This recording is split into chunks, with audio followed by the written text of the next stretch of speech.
Hi friends, welcome to Prerana and Sadhana channel. ఈరోజు మనం తెలంగాణ జిల్లాలలోని కొండల పేర్లను ఏ విధంగా గుర్తుపెట్టుకోవాలో క్లూ ద్వారా తెలుసుకుందాం.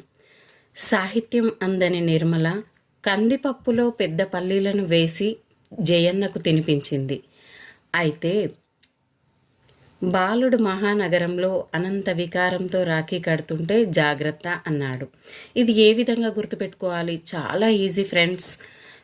సాహిత్యం అందని నిర్మల, సాత్మల కొండలు, ఆదిలాబాద్ జిల్లా, నిర్మల్. అలాగే కందిపప్పుతో పెద్ద పల్లీలను వేసి జయన్నకు తినిపించింది, కందికల్ కొండలు, పెద్దపల్లి, జయశంకర్ భూపాలపల్లి జిల్లా. అయితే బాలుడు మహానగరంలో బాలాఘాట్ కొండలు, మహబూబ్ నగర్, నాగర్ కర్నూలు జిల్లా. అనంత వికారంతో అనంతగిరి